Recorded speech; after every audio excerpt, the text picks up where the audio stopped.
तो दोस्तों आज 5 नवंबर 2022 शनिवार का दिन हो चुका है और आइए बात करते हैं आज के ताजा समाचार, मुख्य समाचार, हेडलाइन न्यूज के बारे में। आज पूरे देश भर से कई सारी बेहद बड़ी और महत्वपूर्ण खबरें आ रही। आम जनता के लिए काम के खबरों के साथ ही वर्ल्ड अफेयर और चुनाव से जुड़ी सटीक खबरों की जानकारी देंगे, तो खबर को एकदम आखिर तक पूरा जरूर देखिएगा और हमारी रिक्वेस्ट रहेगी कि इस वीडियो को एक लाइक जरूर कर दें। महंगाई का डबल अटैक, सीएनजी पीएनजी की कीमतों में इजाफा, चेक करें ताजा भाव। तो बता दें कि महंगाई की मार झेल रहे लोगों को फिर जोरदार झटका लगा है। सरकारी कंपनी महानगर गैस लिमिटेड ने एक बार फिर सीएनजी एवं पाइप के जरिए आपूर्ति वाली रसोई गैस पीएनजी की कीमतों में वृद्धि कर दी है। अब सीएनजी मुंबई में 3 रुपए 50 पैसे प्रति किलो महंगी होकर 89 रुपए 50 पैसे प्रति किलो हो गई है। वहीं घरेलू पीएनजी 1.5 रुपए महंगी होकर 54 रुपए प्रति घन मीटर हो गई है।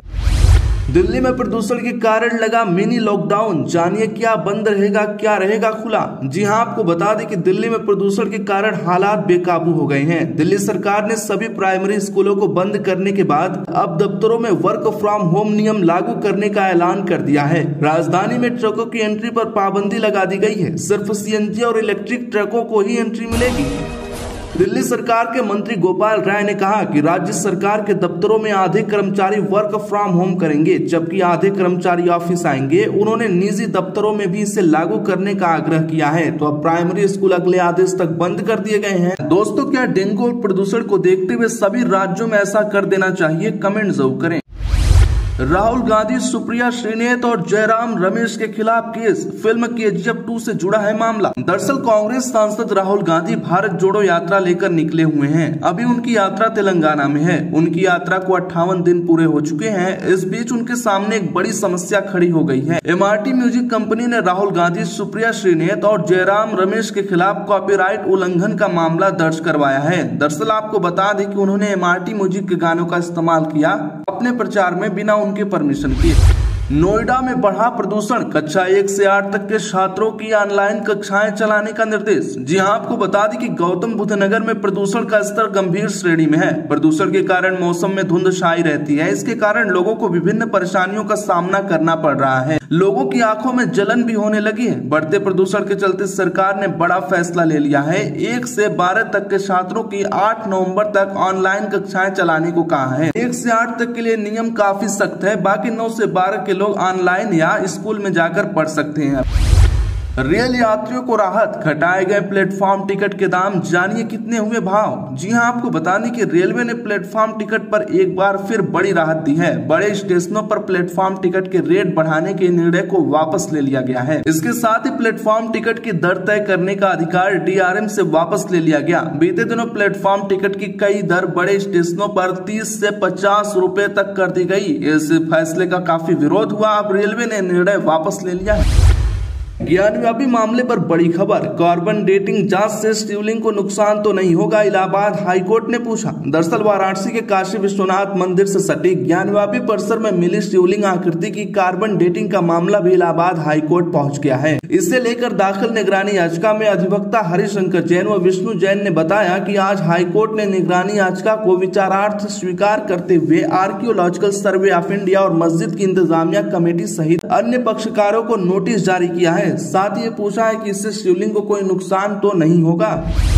प्रशांत महासागर में गिरा बेलगाम चीनी रॉकेट का मलबा, खौफ से स्पेन ने बंद कर दिया था एयर स्पेस। जी हां, आपको बता दें कि बेलगाम हुआ चीनी रॉकेट का 23 टन मलबा शुक्रवार को प्रशांत महासागर में आकर गिरा। यूनाइटेड स्टेट्स स्पेस कमांड ने एक ट्वीट कर इसकी जानकारी दी। यूनाइटेड स्टेट स्पेस कमांड पुष्टि कर सकता है कि पीपुल रिपब्लिक ऑफ चाइना का लॉन्ग मार्क 5B रॉकेट दक्षिण मध्य प्रशांत महासागर के ऊपर 4:01 पर वायुमंडल में फिर से प्रवेश कर गया। बड़ी खबर, बिहार में दिसंबर में कराया जा सकता है नगर निकाय चुनाव, मंत्री ब्रिजेंद्र यादव का दावा, आरक्षण पर फैसला जल्द। जी आपको बता दें कि बिहार में नगर निकाय चुनाव आरक्षण संबंधित मसले पर सरकार की अधूरी तैयारी की वजह से टालना पड़ा। पटना हाईकोर्ट ने नियमों की अनदेखी का हवाला देते हुए सुधार करने के बाद ही चुनाव कराने का आदेश दिया, तो प्रक्रिया को बीच में स्थगित करना पड़ गया। अब सभी के मन में सवाल है कि शहरी निकायों के चुनाव आखिर कब तक होंगे। श्रीलंकाई राष्ट्रपति ने संकट के दौरान भारतीय समुदाय के प्रयासों को सराहा, कहा पूरे दिन में दिखाई रोशनी। जी आपको बता दें कि श्रीलंका के राष्ट्रपति रानिल विक्रमसिंघे ने राजधानी कोलंबो एवं देश के दूसरे हिस्सों में रह रहे भारतीयों की प्रशंसा की है। उन्होंने कोरोना महामारी और आर्थिक संकट के दौरान भारतीयों के प्रयासों की सराहना की। भारतीयों को कोलंबो एक्सपैट कल्चरल एसोसिएशन के नाम से जाना जाता है। राष्ट्रपति विक्रमसिंघे ने अपने भाषण में बताया कि किस तरह सीसीए ने निराशा की स्थिति में वंचित बच्चों के जीवन को रोशन कर सबसे बुरे दिनों में श्रीलंका की मदद की। पेंशन योजना पर सुप्रीम कोर्ट का बड़ा फैसला, खत्म की 15,000 वेतन की सीमा। जी हां, आपको बता दें कि सुप्रीम कोर्ट ने साल 2014 की कर्मचारी पेंशन योजना की वैधता को बरकरार रखा है। हालांकि कोर्ट ने पेंशन कोष में शामिल होने के लिए 15,000 रूपए मासिक वेतन की सीमा को रद्द कर दिया है। दरअसल साल 2014 के संशोधन ने अधिकतम पेंशन योग्य वेतन 15,000 रूपए प्रतिमाह तय किया था। संशोधन से पहले 6500 रूपए। 35 रुपए के टोल के लिए विधायक और कार्यकर्ताओं ने टोल कर्मियों को पीटा, दर्ज कराया केस। जहां आपको बता दें कि बाराबंकी में शाहपुर टोल प्लाजा पर नानपारा के विधायक राम निवास वर्मा और उनके समर्थकों ने टोल कर्मचारियों को जमकर पीटा। घटना वहां लगे सीसीटीवी कैमरे में कैद हो गई। इसके आधार पर पुलिस जांच में जुट गई है, मगर अपना दल के विधायक ने आरोप लगाया कि टोल कर्मियों ने उनके ऊपर हमला किया और इसका केस दर्ज कराया है। एलन मस्क ने भारत में ट्विटर की पूरी टीम को निकाला। भारत में थे करीब 250 कर्मचारी। जी हां, आपको बता दें कि ट्विटर के नए मालिक एलन मस्क ने भारत में कंपनी के लगभग सभी कर्मचारियों को निकाल दिया है। सूत्रों के मुताबिक भारत में कंपनी के करीब 250 कर्मचारी थे। कंपनी ने कर्मचारियों को एक मेल भेजकर कहा कि शुक्रवार को छटनी की जाएगी। इसके मुताबिक भारत में कर्मचारियों की छटनी कर दी गई। दोस्तों, क्या एलन मस्क का फैसला सही है? कमेंट जरूर करें। गहलोत ने दिया पायलट को जवाब, कहा महत्वाकांक्षा रखे लेकिन अप्रोच सही हो। पीएम ने मुख्यमंत्रियों में सीनियर बताया, इसमें तारीफ क्या की। आपको बता दें कि सीएम अशोक गहलोत ने सचिन पायलट का नाम लिए बिना उन पर तंज कसते हुए 2 दिन पहले उठाए गए मुद्दे का जवाब दिया। गहलोत ने कहा, हमारी पार्टी के भीतर तो चुनौतियां नहीं है, राजनीति में थोड़ा बहुत तो हर आदमी का एम्बिशन होता है, हम बुरा क्यों माने। हर आदमी अपना एम्बिशन रखता है, अप्रोच सही होना चाहिए।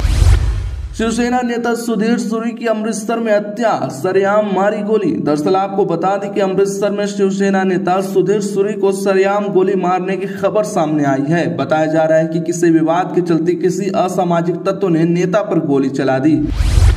सीएम योगी की हिमाचल में धुआंधार रैलियां, बोले ऐसा न हो कि यूपी में अभियान चले और माफिया यहां दुम दबाकर छिप जाएं। जी हां, आपको बता दें कि उत्तर प्रदेश के मुख्यमंत्री योगी आदित्यनाथ ने हिमाचल प्रदेश के 3 विधानसभा ज्वालामुखी व घुमारवी में धुआंधार चुनावी रैली कर भाजपा प्रत्याशियों के पक्ष में मतदान की अपील की। सीएम योगी ने विकास, आस्था व काम की बदौलत जन समर्थन मांगा तो स्थानीय लोगों ने भी जय श्री राम के नारे लगाकर उनके विश्वास पर अपनी मुहर लगाई। इस दौरान योगी ने कांग्रेस पर काफी ज्यादा तंज कसा।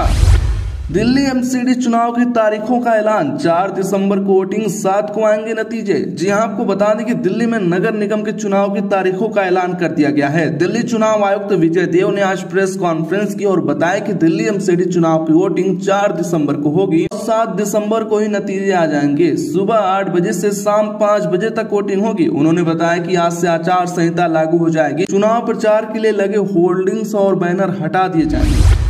गुजरात चुनाव को लेकर सट्टा बाजार में बड़ी हलचल, सट्टेबाजों की पहली पसंद बनी यह पार्टी, लगा करोड़ों का दाव। जी हां, आपको बता दें कि गुजरात विधानसभा चुनाव के तारीखों का ऐलान हो गया है। यहाँ 2 चरणों में चुनाव कराए जाएंगे। पहले चरण का चुनाव 1 दिसंबर और दूसरे चरण का चुनाव 5 दिसंबर को होगा। वहीं चुनाव का ऐलान होते ही तरह तरह के नेताओं ने अपना डेरा गुजरात में जमा लिया है और चुनाव प्रचार में जुट गए हैं। बता दें कि सट्टा बाजार के भी आंकड़े सामने आ गए हैं और सट्टा बाजार का आंकड़ा क्या कहता है, गुजरात एक बार फिर बीजेपी अच्छी स्थिति में है और सरकार बना सकती है। वैसे दोस्तों, आपको क्या लगता है कौन जीतेगा? प्लीज कमेंट जरूर करें।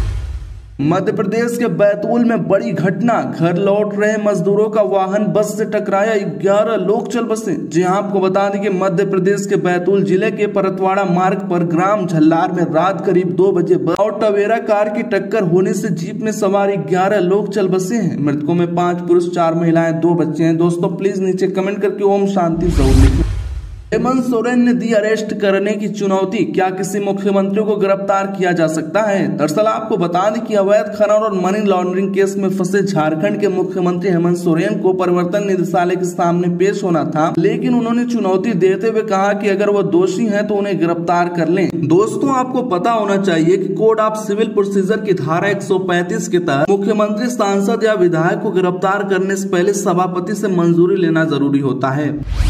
पाकिस्तान में इमरान खान का दावा, 2 लोगों ने चलाई गोली, पीएम शहबाज पर 900 लोगों के एनकाउंटर का लगाया आरोप। जी हां, आपको बता दें कि इमरान खान ने आरोप लगाते हुए शहबाज सरकार के खिलाफ हमला बोला। उन्होंने कहा कि उन्हें सत्ता से हटाने के लिए साजिश रची गई, उन्हें हटाने के लिए सरकारी पैसों का इस्तेमाल किया गया, मुझे पैसों के दम पर सत्ता से बाहर किया गया। उन्होंने चुनाव आयोग पर भी आरोप लगाया। साथ ही उन्होंने कहा कि प्रधानमंत्री शहबाज शरीफ ने 900 लोगों को पुलिस एनकाउंटर में बर्बाद किया। दोस्तों, आज के लिए बस इतना है। प्लीज वीडियो को लाइक करें, चैनल को सब्सक्राइब कर लें, घंटी का निशान दबा लें, वीडियो को ज्यादा से ज्यादा शेयर जरूर करें।